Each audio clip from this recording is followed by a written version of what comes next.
What's up, sports fans? This is Talk Culotta, where we talk a lot of sports. On today's show, we have Mason Katz, LSU baseball legend. We're going to preview the LSU-Vandy series, the three-game series in Nashville, Tennessee, that will close out the regular season for LSU baseball. We're going to talk a little PGA championship. We're gonna actually force Mason to tell some good old memories, some good old stories from the Pulmonary days of LSU baseball. And look, if you're just getting into college baseball, that's fine. You know, I'm not going to blame you. You're not a bandwagon or baseball fan. You just got other things to watch. NBA playoffs are finishing out, and John Daly was in the lead of the PGA Championship at one point today, although he did finish 2 over, I believe. Tiger Woods 4 over, tied for 110th place. Rory McIlroy and Will Zalatoris in first and second place. McIlroy 5 under round, Zalatoris a 4 under round. But hey, anything can happen.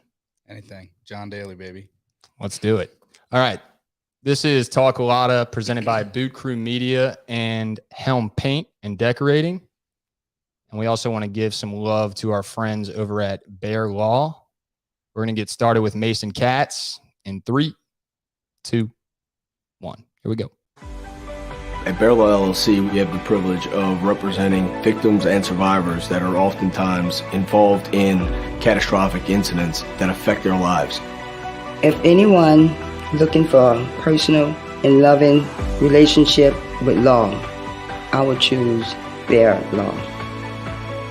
At Bear Law, our goal is to turn victims into victors.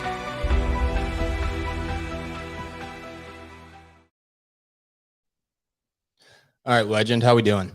Wonderful. Thank you for having me. Absolutely. Welcome to the show. So, you know, as I mentioned, LSU baseball, not the perfect season by any means, right at about 500 in the SEC.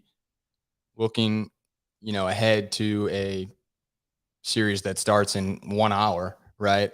So if you're listening, we're recording this on Thursday. It'll be posted tonight, but we obviously won't know what happened by the end of this. Hopefully we get a dub and can get this series, but just talk about kind of what you've seen from a LSU baseball alum's perspective of the team. And obviously as they close out the season, what you think might happen to finish out.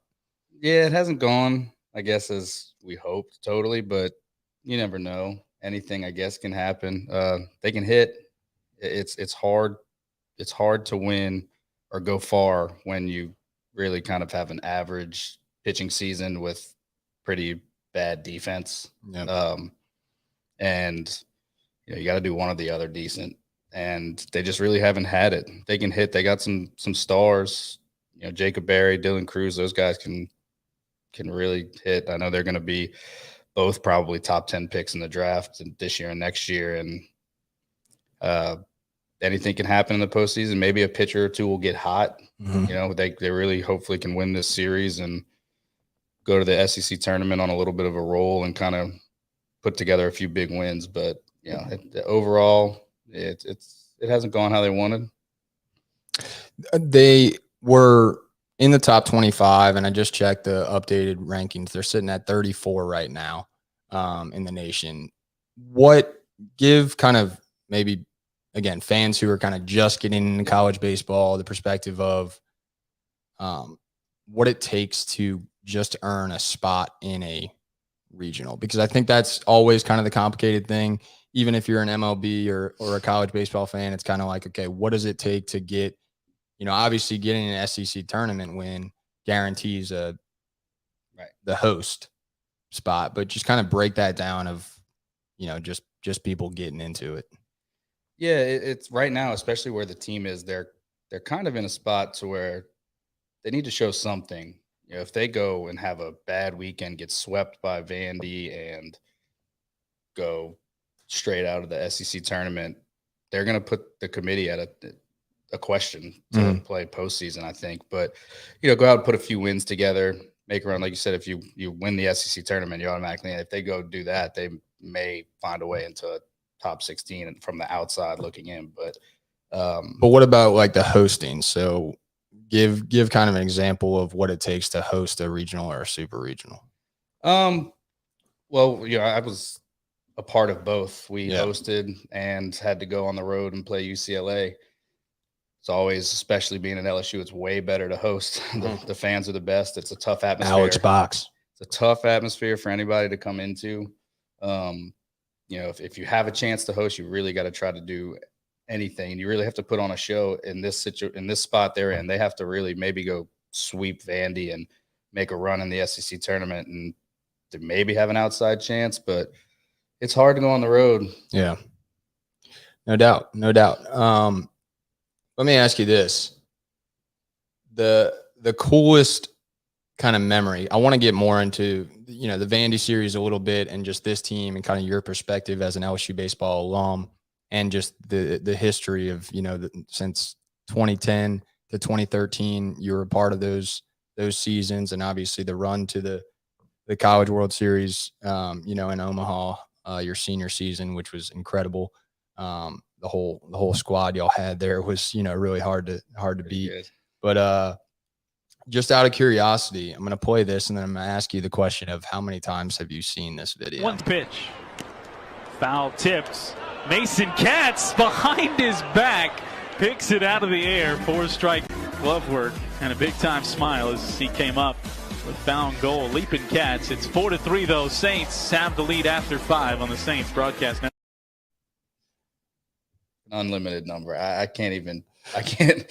It's hard to put a number to how many times I've seen it, whether it's from people sending it to me versus in the beginning, maybe peeking at it myself a time or two. Oh, yeah. I mean, you got to. I had to. Yeah. But, self-love, baby. Yes, exactly. And then maybe in the past few years, kind of reminiscing since I'm washed up now, being like, that one time that was cool. Well, where Mason Katz is not washed up is on the golf course. we got to play him and me versus he and I, whatever the proper grammatical Jesuit term. I'm sure I'll get some teacher telling me some big 25 rule on that. But he and I were playing Jordan Rittner, a former LSU pitcher, Jesuit baseball legend, and Drake Photo. And dude, I mean, you're not washed up in golf. You can play golf the rest of your life. You can hit the ball 340 yards off the tee. Yeah, that commitment I had to baseball has really transferred to golf. Oh, and really kind of beating those guys. That's kind of where all my competition is now. If I can beat the guys at the country club, I'm still an athlete. That's exactly right. Every once in a while, especially Jordan, you get Jordan and Drake, you got to stick it to them a little bit and let them know who's boss still, No doubt. Just want to remind Drake and Jordan of the 80-footer I drained on them and the multiple birdies that Mason laid on them. So that was the match sealer. It was good. It was good. Yeah, hitting a couple darts on 17, baby. That's right. Love that. Okay, so question. This was ESPN top 10 for however many weeks. It was on Instagram. It was all over the place. Jesuit shared it. LSU shared it. I mean, it was blasted. You've watched it a bunch of times. I've watched it a bunch of times. What was also in the top 10? Yeah, I wasn't number one. You weren't. I was not. Sorry. I thought I had a chance. And then sure enough, Jordan Spieth decides to dunk it out of the bunker at the John Deere to win in a playoff. And that was the jump. That was the jump. That was the jump where he throws his club. Yeah. Yes. He was number one and I sat at number 2. And my moment of having a chance of being ESPN number 1 is gone. I mean, I feel like they should throw you a couple bones if you're ESPN number 1. Did they give you anything? Just a pat on the back? Just the social media love? Oh, yeah. I'm not sure if they even said my name. They're just like, this catcher. This guy for the you were on the Springfield Cardinals? No, this was when I was at Eagle. That's also another thing. Most guys, it's funny how I found out because I was on the bus on the way home sleeping. Yeah. And I wake up and my phone is like, 100 text messages, calls, and all these videos. I'm like, what the heck is going on? So I look at it and it's the video of all this and of ESPN number 2. And I was like, that's pretty neat. So I'm going through all my text messages and most of them are like, holy shit, dude, congrats. Or that's crazy. How'd you do that? And then some of them were like, wait, you're playing indie ball? You know, a lot of guys that I had played with in the past didn't realize that I was playing indie ball at the time. But yeah, so this was in Winnipeg, Goldeyes, when I was playing up in Canada. Gotcha. Okay, beautiful. And then I was just scrolling through a couple other videos, good memories of, you know, your time at LSU, and obviously the, you know, incredible All-American, All-SEC worthy senior season that you put on. And the video stops before we get into swing juice, but I want to ask you. Yeah, I think it's, you know, in another stratosphere. I mean, he's having a year that you would give a Dick Hauser award. Those are video game stats. There is no doubt LSU senior first baseman Mason Katz is putting up eye-popping power numbers. But unlike in a video game, he's not doing it all himself. I've said it a lot, and I gotta give credit really mostly to the guys surrounding me in the lineup with Laird, Bregman, Rafe, and Ibarra right behind me. And that's exactly what's happening. You know, guys are on base. There's nowhere to put me. So when I'm swinging a hot bat, I'm getting good pitches and I'm taking advantage. Before we get into swing juice, because I think later in that video it talks about your dad and the swing juice, and I want you to retell that story for me. But talk about those guys you just mentioned in that batting lineup. Yeah, that was, I mean, one of the best I've ever played with. I mean, the seasons that those guys had, Bregman as a freshman, national freshman of the year. Rafe could hit everything and anything. It was such a fun season, and it was true. I got the guy who led the nation in hitting behind me in Rafe, and then the national freshman of the year in front of me. I was getting great pitches to hit. I mean, it was really awesome spot for me to be in. It was fun, man. Those are some of my best friends in the world, and it's been a blast. It was a blast doing it with them. Rafe is an awesome guy. I met him at the Zurich Classic. He, you know, was very, very chill, like very low key. I mean, to be honest with you, I know you haven't, you know, lost any muscle since your days playing pro ball. Just added a little padding. That's it. But I mean, like, it's funny. Like, you know, I'm not saying Rafe's small by any means. He's very like in shape, but like he walked around the tent, and I mean, he was just a very chill, low key guy. Like, didn't stand out by any means, and one of the nicest dudes you can possibly meet. And I mean, it just seems like not only was he a fantastic hitter of the baseball, but he was just a good teammate. Yeah, he was a great teammate. You know, him and I, we had some fun times doing it together, doing articles on our differences. He's a country boy, and I'm a golfer, city boy, but as teammates, we really bonded. And that whole run, those 2 seasons with him leading the nation the year before, and then the run to Omaha the next year was a blast. But now we're kind of focused. We have kids close to the same era, so maybe we're thinking about just being fans at LSU in the next 17 Maybe years. we'll see Katz and Rhymes on the back of an LSU baseball jersey again. You never know. With Rittner too. Hey, we still need a surprise appearance from Rittner. We're waiting, bro. I know. No, we're going to get Jordan Rittner on the show. We're going to get Rafe Rhymes on the show. But, you know, jumping back to kind of your career, Mason, because I do want to talk a little bit more about this current team, right? But 2013, first team All-American, first team All-SEC. The journey that y'all took to get to the College World Series, and obviously it didn't finish the way you wanted to, but just talk about, you know, break down for me, I guess, some highlights of your last, you know, 2 seasons, because I know sophomore season is not to be mentioned. Yeah, sophomore season was not great. But yeah, junior and senior year we had some incredible teams. Junior year was the infamous Stony Brook year, but the names were incredible. We had fucking Stony Brook. Exactly, man. Exactly. We had Aaron Nola, Kevin Gosman, you know, those 2 superstars, you know, Austin Nola, Tyler Hanover, all these guys, Mikey Matuk. I mean, actually, he wasn't on that team, but it's fine. It's all right. I was thinking of the sophomore season. That was terrible. Shout out Mikey Matuk. Shout out Mikey. But that was such a fun team. It was unfortunate that we were part of maybe the biggest upset in sports history. One of them, statistics wise. I mean, the college baseball history, that is one of the biggest upsets. Yes, correct. I mean, who heard of Stony Brook before then, right? Not me. No. No. Yeah. And then senior year was we really were better than everybody else until the end, when we kind of we went into a little bit of a slump as a team overall, and it was just an unfortunate time. But I mean, throughout the whole year, I think we only had 9 regular season losses the whole year. We went 40-something, 50-something, and 9 before Omaha. We ended with 11 losses, counting the 2 in Omaha. So that was a pretty incredible season. Yeah, I mean, jump back, because a lot of people forget. I think I'm talking too loud. Sorry, folks.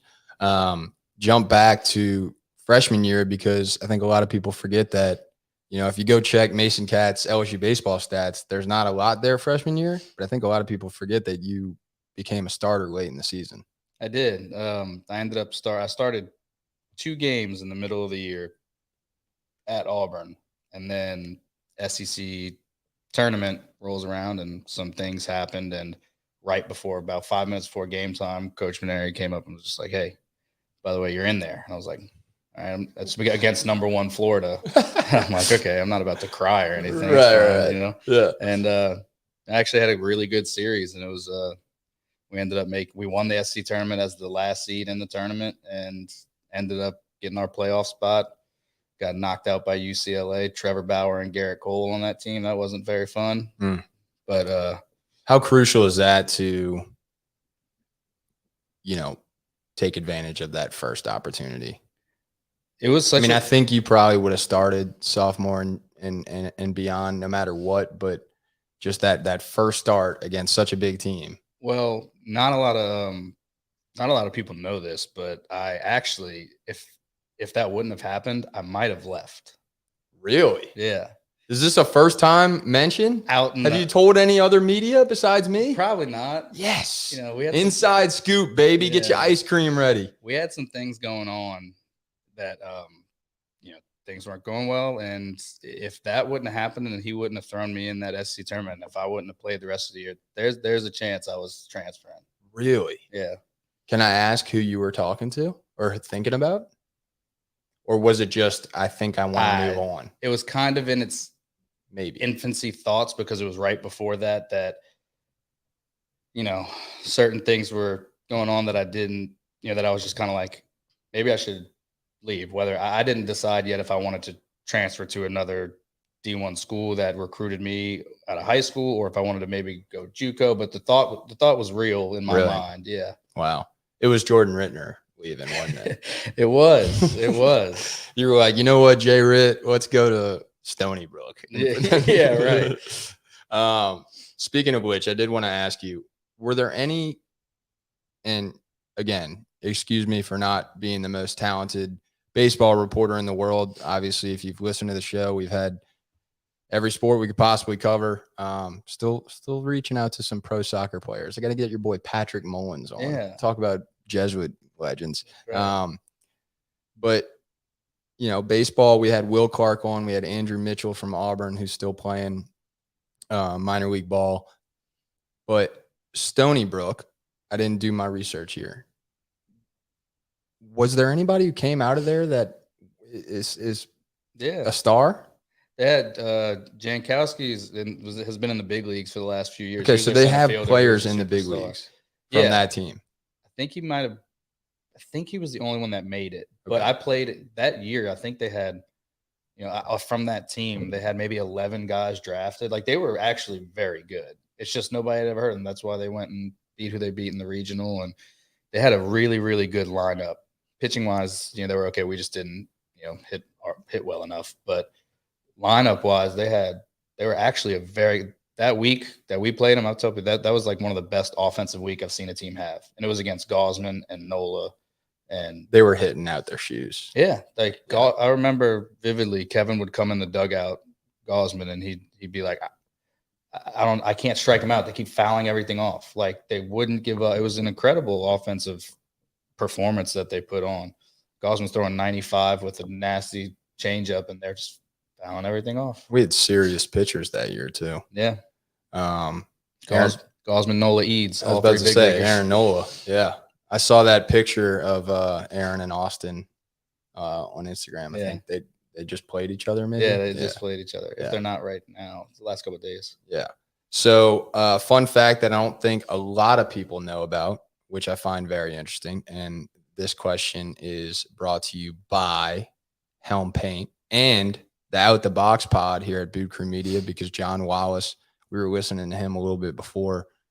John Wallace was just talking LSU baseball. They got a story on bootcrewmedia.com. He sent me a text and gave me kind of a better way to frame this question. At first, I was just going to ask you to tell the story about the 2012 College Home Run Derby at TD Ameritrade Park in Omaha, where you finished as the runner-up to none other than Aaron Judge of Fresno State. Rather than just tell me the story, because I want to hear just about that experience, did you know when you saw this guy? Because a lot of people didn't know who he was at Fresno State. I mean, I'm not in the baseball world, but maybe I'm way off here. But did you know the first time you saw this guy, if that was the first time you saw him at the College Home Run Derby, that he was going to be worth the amount of money that he is now? Actually, the first time I saw him was a couple weeks before the Home Run Derby. Okay. In Cape Cod. We were playing, and he hadn't been there the beginning of the season in Cape Cod, because I had played against his team a couple times and didn't see him. Well, we're playing against this team. I think it was Brewster, if I'm not mistaken. Mm-hmm. They were taking BP, and this kid comes up and hits this ball over the trees. And I'm like, I'm talking to the guys in the outfit. I'm like, who the hell was that? Like, they all of a sudden have this 6'7" gigantic person hitting balls over the trees. I'm like, oh, maybe it's like a big leaguer rehabbing. That's what we thought. No shit. I in my mind, I was like, maybe it's like a big leaguer that's like rehabbing or something. I don't know. And that was the first thought. Didn't know who he was, nothing. And then we go to get on the plane, and I see him sitting, in the waiting line, and I'm like, oh. Y'all were on the same plane, or they put y'all all on the same plane? Yeah, we were on the same plane. And to go to Omaha? To go to Omaha. Oh, nice. Okay. So I see him sitting there, and I'm like, hey, I introduce myself and start talking. I mean, he's an incredibly nice You're person. More like, hey, yes. How you doing? I was like, hello, Mr. Aaron. Mr. Judge. Yeah. Your Honor. But he's an incredibly nice guy. Yeah. We're talking the whole time. We're walking on the plane, and I'm my short 5'8" self walking in front of him. He's a foot taller than I am. And sure enough, walking on the plane, he's talking. It's my fault, because he's like talking down towards me while we're walking on the plane, and he smokes his head on the exit sign of the plane. He's too tall for the plane. That's hilarious. That's how it was kind of our first moment meeting each other. And then he took my bat and beat me in the Home Run Derby, and the rest is history. Classic. That's amazing, though. I mean, I feel like every time that's got to be a cool kind of experience for you, because I mean, every time you see that guy on a commercial or playing in the big leagues, you're like, I almost beat him in the Home Run Derby. Yeah. How close was that? What was the final results there? That I don't remember, but I do remember. People forget. Wait, I got to cut you off. People forget Aaron Judge, 6'7", Mason Katz, what, 5'9", 5'10" on a good day? With cleats. With cleats. Katz could still hit a ball further than Aaron Judge. Further, I don't know. Over the fence, I don't know. Over the fence. Hey, over the fence is just as far. Yeah. But I'm sure there was one ball that went further. I tried my best. I love the positivity. Besides, shout out Nate Fury, who was my pitcher, who hit me with a pitch during the Home Run Derby. Shout out to him. That's not supposed to happen, Nate. No. Nate Fury, who was head of baseball operations at LSU under the Paul Maneri era, which is what I want to dive into next. By the way, if you were planning on hearing in-depth analysis of LSU-Vanderbilt, not very likely that you're going to get that. Just know that we're rooting for Vandy, and we want what is it? We want to get heating up right now. This is the time to get heating up. Rooting against Vandy. Did I say rooting for? Yeah. We're rooting against Vandy. Take two. We're rooting for the Tigers. Sorry I said that. We'll get hot right now. 20th in the nation doesn't mean shit. No, nothing. No. We'll go ahead and just knock around the park and go to the SEC tournament hot. Cale Hilliard. That's it. Get a pitcher hot. Get a couple pitchers hot. This offense can do some damage. Love that. Love that. Okay, so Nate Fury, Paul Maneri. You said you were playing golf with Coach Maneri next week. I am. First question: what's the biggest outburst or the biggest FU contest that you and Coach Paul Maneri had during your time at LSU? Because I know there was at least one. There was definitely at least one. Coach Maneri and I had a very good relationship. Very good. He trusted me a lot, which is all he wants, and I trusted him. But usually it was like once a year, just one time a year, there was one, all out match between me and him. I say it like that, but like there's one instance between me and him to where, shit hit the fan, and then, we'd come to it and we'd be better for it. We always got stronger from it. But the most interesting one, probably the funniest one, was my freshman year. Can't wait to hear it. Yeah. Not a lot of people know this story either. In fact, I told Coach Maneri about it not that long ago, and he was like, "Oh my gosh, I don't even remember that."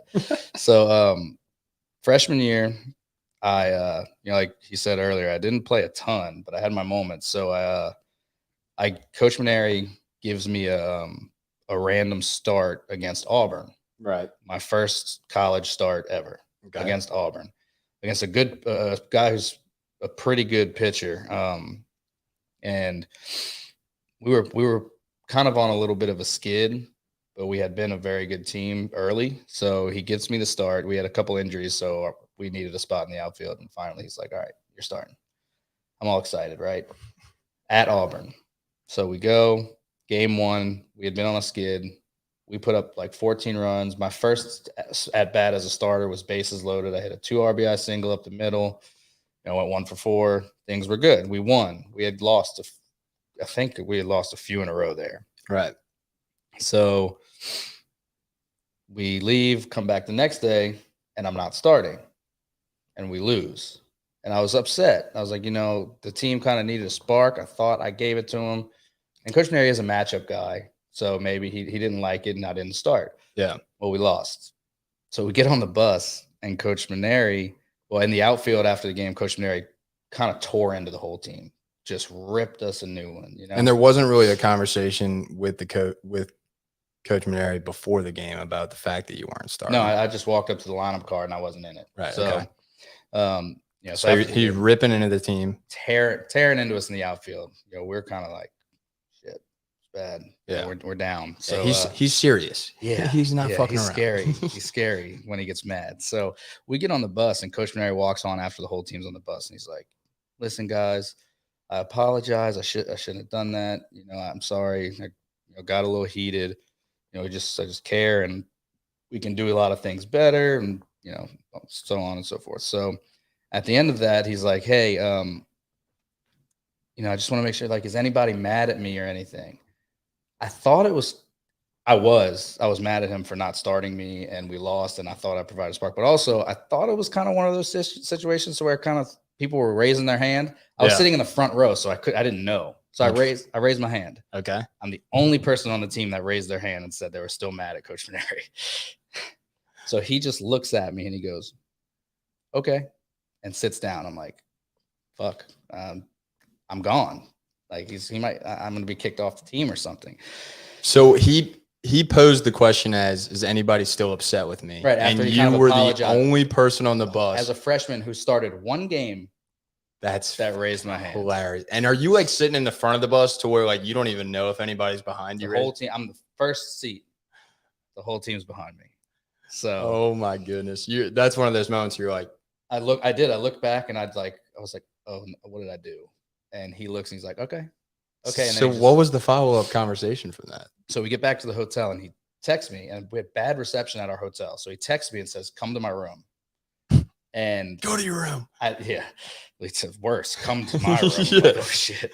So I don't get his text until like 20 minutes later. It doesn't come through service, right? And I'm like, oh great. Shit. And then it comes through that. Not only do you have to go to his room, but you're 30 minutes away. Right. So I sprint. Please tell me he wasn't sitting in his hotel room with a piano like David Griffin and Zion Williamson. No. Okay, that's good. Go on. So I get there and he has a suite. So I walk in there, or I knock on the door, and he opens the door. I'm like, "Hey, coach." He's like, "Come on in." I'm like, "All right." He goes, and he's like, "So, you got something to say?"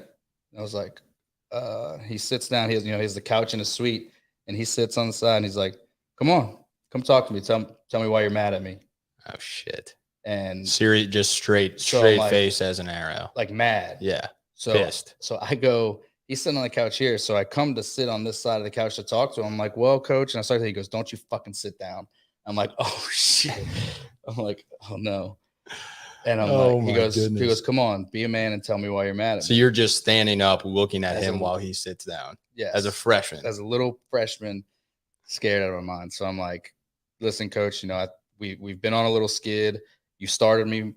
I got my hits with people in scoring position, and I felt like I provided a spark in the team within the team. I made good catches in the outfield, and we needed a spark. And the next day, you took me out, and I felt like I deserved to have my chance to lose that starting spot again today. He goes, okay, you got the balls to come in here and tell me that's my face. You're starting tomorrow. Wow. I said, all right. Wow. That's awesome. Yeah. That just goes to show that, like, obviously, I mean, y'all are playing golf next week, so obviously that conversation didn't ruin your relationship, but also I think it speaks to his kind of understanding and like appreciation of like character and having the balls to. Everything Coach Neri is built off of is trust and character. Yeah. You can have tough times, you can mess up. If you are just if he has your trust and you can trust him and you're good character, hardworking, anything can go with him. You can be a clown ass and go to Tigerland and get hammered, but if you don't have like the commitment and the character to tell him what's up and be there for him, then he's not going to appreciate you like he does. We've had situations to where guys have made some bad mistakes being out at night, and we've had guys that have their first phone call from where they had to call from was Coach Maneri, and he went and picked them up from the bar. Or worse. Yeah. Dorm room. Yeah. Classic. And it's, he has your trust. Yeah. Then he keeps you around and he trusts you. But if you lie to him, you're gone. Yeah. That's it. That's awesome, man. That's interesting. Now, what do you know about the current team besides, obviously, we mentioned some players, Mikhail Hilliard, who on the coaching staff might now? And, just talk about, obviously, Jay Johnson coming in, this is his first year, right? Yeah. What that might be like. I know, obviously, you weren't a coach. I don't know if you're interested in coaching baseball at all in your future, but what do you think it's like from a player's perspective to have a first-year head coach being a junior or a senior and kind of being comfortable with LSU baseball, and then this new guy comes in and is trying to make a name for himself? Yeah.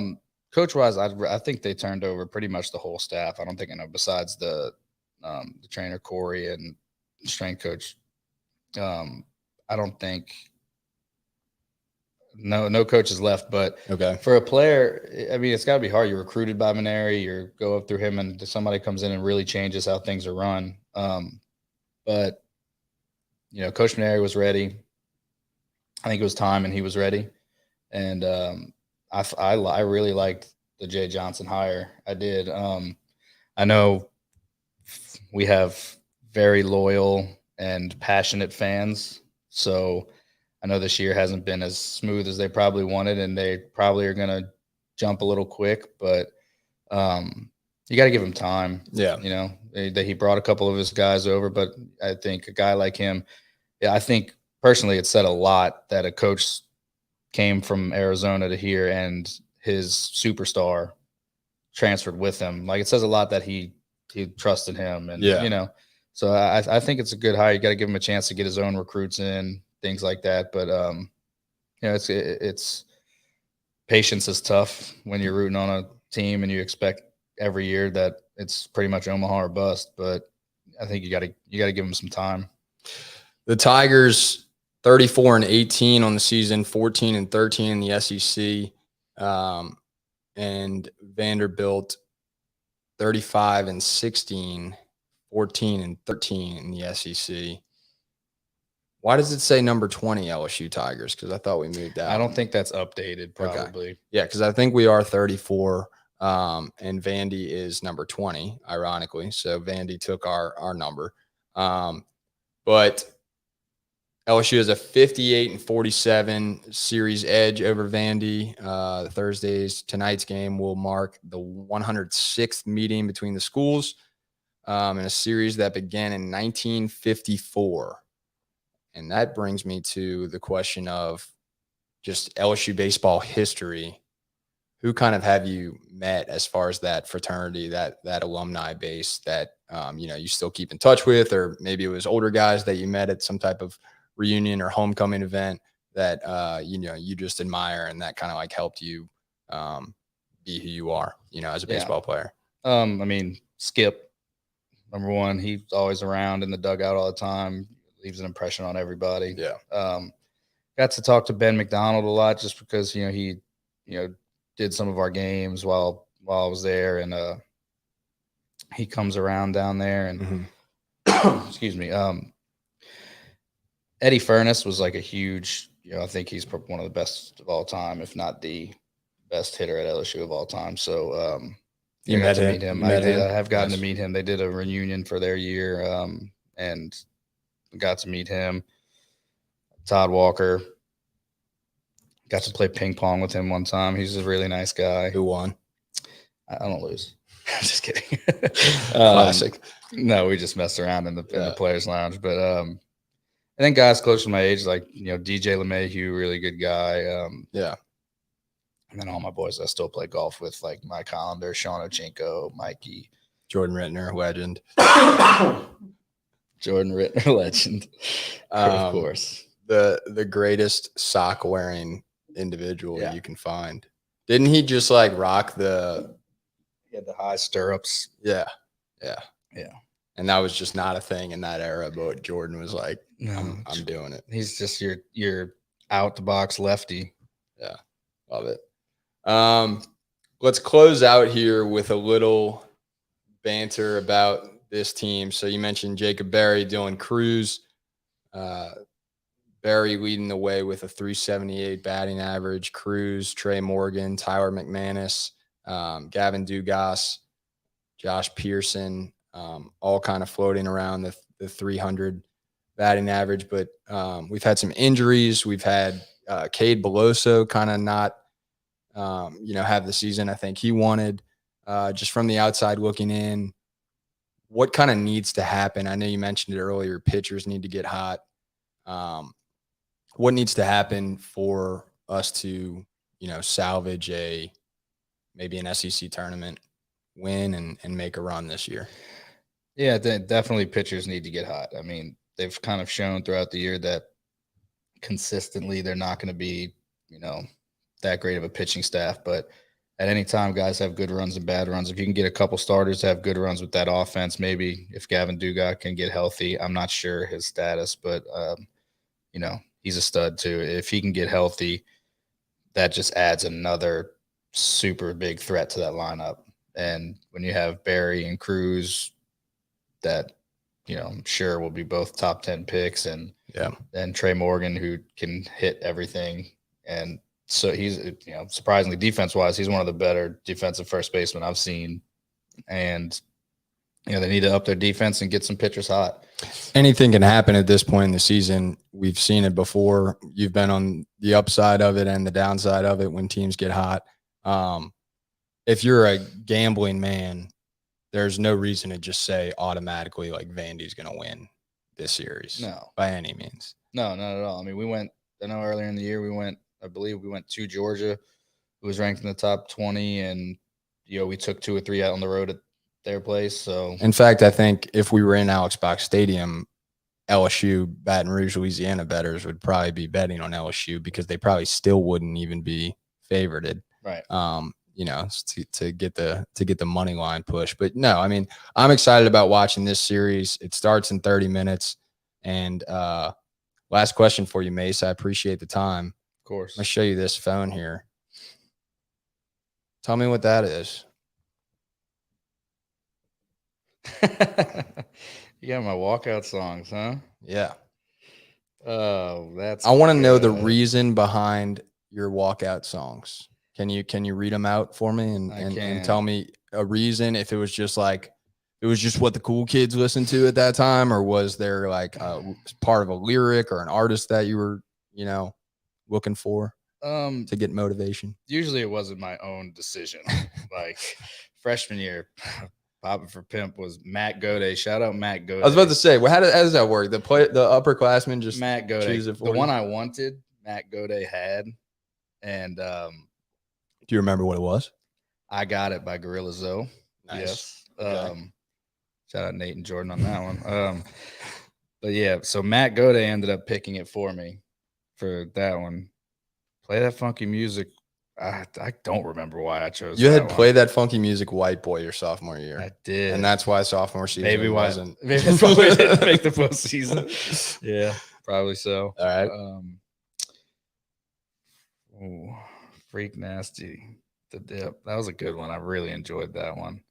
I think I tested that one out in summer ball, and like just for fun, and everybody loved it. Let me see it. Freak Nasty. Yeah. Oh yeah, and then Moneymaker by Ludacris. Yeah, that was put it out to the guys on the team. You actually got to choose that song. Yeah, right. I kind of like that one. That one was fun. Yeah, love that. Closing out here, PGA Championship. You make any bets on this? I did. I took Rory. Did you? I did take. So Rory. you're feeling real good about that, but the first round leader is not really what you want. No, Rory. He hasn't held on that till the final round of late, but I think he's been trending. So I liked him, and then I'll take some matchups here and there and whatnot. I always throw a little cash on the big cat. I'm never gonna miss out if Tiger ever wins. Well, yeah. I mean, look, I picked him in my pool in 2019 when he won the Masters in my first pick. So it wasn't just like everybody passed on him. My first pick. So I feel very lucky and somewhat smart for doing that. The fact that he made the cut at the Masters and is still playing golf on what seems to be just absolutely shattered legs, recovered, put together by bolts and screws, has to be one of the greatest, I think, comebacks, regardless of what he does. If he does happen to win another tournament, I don't think he's going to play anything besides majors. Yeah. But if he wins another major, don't give me. I'm sorry. There's no more argument. You have any other question? It's not a question. I don't have a question as of now. He's still the greatest of all time. No, right, but maybe greatest athlete of all time, and definitely the greatest comeback of all time. Yes, one more does it for good. Yeah, I agree. I'm a big Cam Smith guy. Me too. Even though he's like the only non-American that I really cheer for, because I think he's just a cool guy. Yes, absolutely. And let's see John Daly make the cut. I would love to see him on the weekend. That would be the outfits, everything to do with it. Maybe a heater on the first tee. And is he not riding a golf cart? I don't think so. I think he is. Is he? Did they approve that? I think the dude is ripping cigs, drinking beers, and driving a golf Cokes, heaters, and just riding around. Oh yeah, I read something like what John Brady. I just played golf with Coach John Brady. I saw that. Yeah, he screwed around at Metairie Country Club. He was all over the place. Yeah, I saw something like what John Daly accomplishes during 18 holes, and you thought it was going to be like a bunch of stats of like birdies and stuff, and it was just everything that he consumes. Yeah, right. Like 18 beers, Diet Cokes, 3 packs of cigarettes. Yeah, incredible. Mason Katz here on Talk Culotta. Thanks a bunch for joining us, brother, and we will talk again soon. Go Tigers. They're playing at Vanderbilt for a 3-game series to close out the regular season. Before the SEC tournament. They first pitch will happen at 7 p.m. tonight. This is Talk Culotta, where we talk a lot of sports. Go on DraftKings to place your bets. DraftKings Sportsbook.